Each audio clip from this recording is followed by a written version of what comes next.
Hello and welcome friends, मैं हूं आकाश कोटनाला। आप देख रहे हैं yoga and Ayurveda science YouTube channel. दोस्तों, आज फिर से मैं आप सभी के बीच उपस्थित हूं योग उपनिषद का एक न्यू लेक्चर लेकर के। जैसे कि आप चैनल पर देख रहे हैं, उपनिषद श्रृंखला हमने प्रारंभ की है।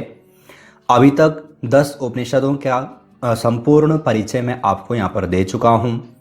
और उपनिषद ही नहीं, योग के जितने भी ग्रंथ हैं, चाहे वो श्रीमद् भगवद गीता हो, घैरण संहिता हो, हठ प्रदीपिका हो, शिव संहिता हो, सिद्ध सिद्धांत पद्धति हो, या फिर दर्शन हो, पातंजल योग सूत्र हो, जितने भी ग्रंथ हैं सभी से संबंधित आपको चैनल पर लगभग 450 लेक्चर दिए जा चुके हैं। आज हम इसी सीरीज को आगे बढ़ाते हुए श्वेताश्वतर उपनिषद के बारे में चर्चा करने वाले हैं। श्वेताश्वतर उपनिषद को हम यहाँ पर जानने वाले हैं।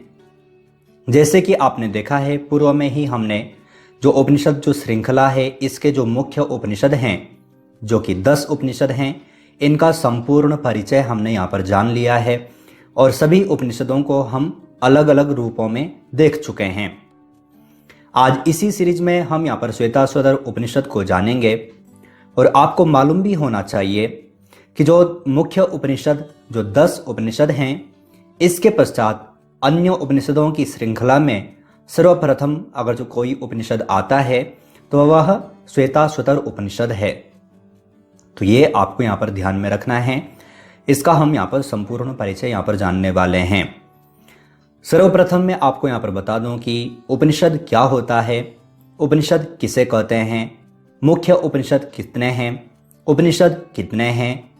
तो ये सब के बारे में हम अलग से लेक्चर में चर्चा कर चुके हैं, जिसको आप वीडियो के ऊपर आई के बटन पर क्लिक करके देख सकते हैं। वहां पर सब कुछ जान सकते हैं।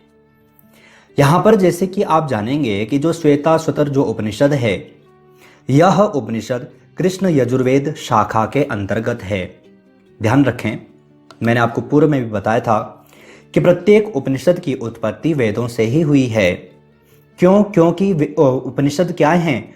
वेदों के अंतिम भाग हैं, जिस कारण से उपनिषदों को वेदांत भी कहा जाता है। तो जितने भी हम उपनिषद पढ़ते हैं, जो कोई भी उपनिषद अगर जो हम पढ़ें, तो वह प्रत्येक उपनिषद किसी ना किसी वेद से निकला हुआ होता है। तो ये जो उपनिषद है, कौन सा? श्वेताश्वतर उपनिषद। यह किस वेद का है? कृष्ण यजुर्वेद का है। अब कृष्ण यजुर्वेद के अंतर्गत और भी उपनिषद आते हैं, जैसे कि हमने पूर्व में जो उपनिषद पढ़े हैं, तो उसमें कठोपनिषद भी इसी उपनिषद के अंतर्गत आता है और तैत्तिरीयोपनिषद भी कृष्ण यजुर्वेद के अंतर्गत आता है। और कृष्ण यजुर्वेद के बारे में चर्चा करें तो जो कृष्ण यजुर्वेद है, इसका जो उपवेद है वह धनुर्वेद है। तो ये भी आपको ध्यान में रखना है। तो कृष्ण यजुर्वेद के बारे में मैं आपको यहाँ पर बता चुका हूँ। अन्य जो उपनिषद हैं उनके बारे में भी आपको यहाँ पर बता चुका हूँ। तो जो श्वेताश्वतर जो उपनिषद है, यह कौन से वेद का है? कृष्ण यजुर्वेद के अंतर्गत है। आपको ध्यान में रखना है। आगे आप यहाँ पर देखेंगे कि श्वेताश्वतर ऋषि के नाम पर इस उपनिषद का नाम श्वेताश्वतरोपनिषद पड़ा है। हमने प्रत्येक उपनिषद के बारे में चर्चा की थी। हमने वहां पर देखा था कि ईशावास्योपनिषद का नाम ईशावास्योपनिषद क्यों पड़ा, कठोपनिषद का नाम क्यों पड़ा, केनोपनिषद का नाम क्यों पड़ा, प्रश्नोपनिषद का नाम क्यों पड़ा, छांदोग्योपनिषद के नाम क्यों पड़ा, सबके बारे में हमने चर्चा की थी। सबको हमने जाना था कि प्रत्येक उपनिषद का नाम किसी न किसी कारण से पड़ा है। तो यहाँ पर माना जाता है कि जो श्वेताश्वतर नाम के जो ऋषि थे, उन ऋषि ने इस उपनिषद का वर्णन किया है। इस उपनिषद में उनका वर्णन है, उन्होंने इसकी रचना की है। तो इस कारण से जो श्वेताश्वतर जो उपनिषद है, इसका नाम श्वेताश्वतर पड़ा है। आपको ध्यान में रखना है। आगे आप यहाँ पर देखेंगे, जब हम श्वेताश्वतर उपनिषद पढ़ेंगे तो यहाँ पर आपको ध्यान में तो आ चुका है, आप समझ तो चुके हैं कि कौन से वेद से निकला हुआ है और इसका नाम श्वेताश्वतर उपनिषद क्यों पड़ा। आगे आप यहाँ पर देखेंगे कि ये जो उपनिषद है, इस उपनिषद में 6 अध्याय हैं। हमने पूर्व के उपनिषद देखे थे, कहीं पर खंड हैं, कहीं पर अलग अलग रूपों में, कहीं पर खंड हैं, कहीं पर अध्याय हैं, कहीं पर बल्लियां हैं। तो ये सब हमने प्रत्येक उपनिषद में देखा था। प्रत्येक उपनिषद में इसी प्रकार से इन उपनिषदों को परिभाषित किया गया है, इन उपनिषदों को विभाजित किया गया है। लेकिन जब हम श्वेताश्वतर उपनिषद पढ़ते हैं तो यहाँ पर इन्होंने जो ये उपनिषद है इसको अध्याय के रूप में बांटा है, जिसमें कि 6 अध्याय हैं, आपको ध्यान में रखना है। और अगर जो हम मंत्रों की बात करें कि इस उपनिषद में मंत्र कितने हैं, तो ध्यान रखें कि 113 मंत्र इस उपनिषद में दिए गए हैं। आगे आप यहां पर देखेंगे कि 6 अध्याय हैं, जिनमें सांख्य, योग एवं वेदांत के सिद्धांतों का प्रतिपादन किया गया है। आपको ध्यान में रखना है, ये सारी चीजें आपको नोट करनी है कि जो ये उपनिषद है इसमें 6 अध्याय हैं, 113 मंत्र हैं। 6 उपनिषद जो हैं उनमें सांख्य है या फिर योग है या फिर वेदांत है। इन सभी के जो सिद्धांत हैं उनका प्रतिपादन इस उपनिषद में किया गया है।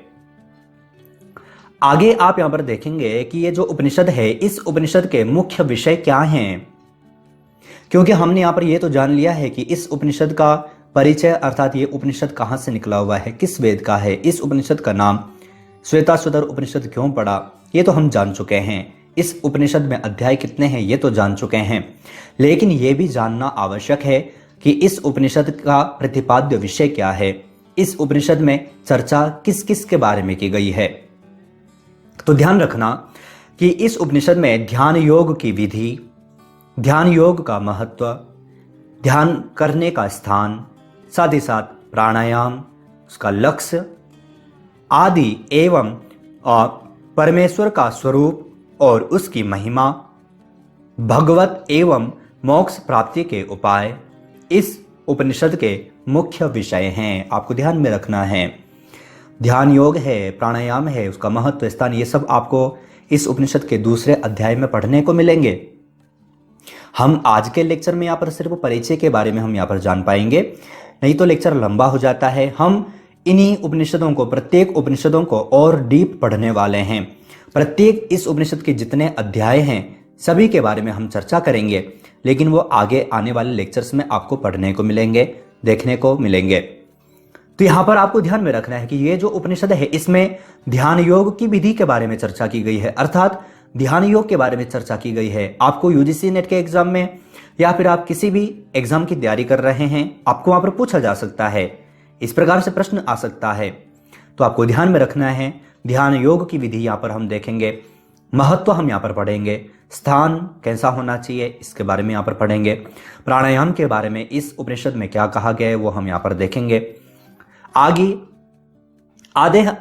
हम यहाँ पर परमेश्वर का जो स्वरूप उसके बारे में क्या चर्चा की गई है, उसकी महिमा क्या कहा गया है, भगवत अर्थात ब्रह्म की प्राप्ति एवं मोक्ष प्राप्ति के उपाय के बारे में क्या कहा गया है, ये सब हम इस उपनिषद के अंतर्गत पढ़ना है।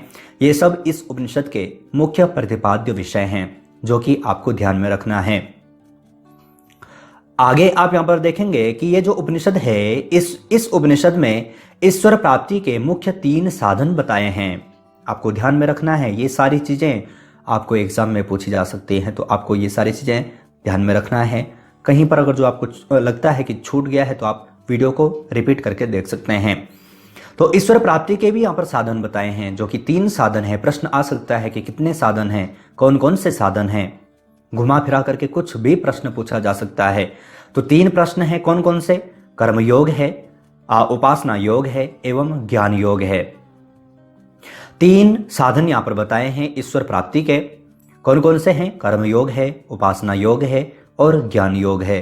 तो ये भी आपको ध्यान में रखना है, सारी चीजें आपको नोट कर लेनी है। तो ये आप यहां पर जान चुके हैं। इस उपनिषद का हमने यहाँ पर आज जो हमने यहाँ पर जो चर्चा की है, हमने यहाँ पर जो चीज़ें यहाँ पर जो पढ़ी हैं, हमने जाना है इस उपनिषद का जो ये उपनिषद है किस वेद से निकला हुआ है, इस उपनिषद का नाम इस श्वेताश्वतरोपनिषद क्यों पड़ा है। साथ ही साथ हमने यहाँ पर चर्चा की है कि इस उपनिषद के मुख्य प्रतिपाद्य विषय क्या हैं, ईश्वर प्राप्ति के साधनों के बारे में क्या बताया गया है, कितने साधन यहाँ पर बताए गए हैं। आज हमने यहाँ पर मुख्य रूप से जो ये उपनिषद है इसका परिचय हमने यहाँ पर जाना है। साथ ही साथ आप सभी जानते हैं कि प्रत्येक उपनिषद हो चाहे कोई भी लेक्चर हो, उसके अंत में आप सभी को कुछ प्रश्नोत्तरी सीरीज दी जाती है जिन प्रश्नों के सही आंसर आपको यहाँ पर देने होते हैं। तो प्रथम प्रश्न आप सभी के लिए यहाँ पर है। प्रथम प्रश्न है, निम्नलिखित में से श्वेताश्वतरोपनिषद में वर्णन किया गया है आत्मा की प्राप्ति का, भगवत प्राप्ति का, उपरोक्त दोनों या फिर कोई नहीं। तो मैंने इसके बारे में आपको बताया है, समझाया है कि इस उपनिषद में किसके बारे में चर्चा की गई है। तो आपको सही आंसर छांट करके वीडियो के कमेंट बॉक्स में भेजना है। नेक्स्ट प्रश्न की ओर चलते हैं। दूसरा प्रश्न है, निम्नलिखित में से श्वेताश्वतरोपनिषद में कितने अध्याय हैं? 2, 4, 6 या फिर 8। तो मैंने आपको बताया है इस उपनिषद में कितने अध्याय हैं। आपको सही आंसर छांट करके वीडियो के कमेंट बॉक्स में भेजना है। और साथ ही साथ ध्यान रखें कि किसी भी एग्जाम में इसी प्रकार से प्रश्न आपसे पूछे जाते हैं। इसके लिए आपको ध्यान रखना है, इन उपनिषदों को अच्छे ढंग से समझना है। आगे तीसरे प्रश्न की ओर चलते हैं। तीसरा प्रश्न है, निम्न में से श्वेताश्वतरोपनिषद किस वेद से संबंधित है? कृष्ण यजुर्वेद से, शुक्ल यजुर्वेद से, अथर्ववेद से या फिर कोई नहीं। तो इसको भी मैंने आपको बताया है कि किस वेद से श्वेताश्वतरोपनिषद निकला है। तो आपको सही आंसर छांट करके वीडियो के कमेंट बॉक्स में भेजना है। साथ ही साथ आप सभी को बता दें कि इसी प्रकार से प्रश्नोत्तरी सीरीज की चैनल की ओर से 2 बुक पब्लिश की जा चुकी हैं।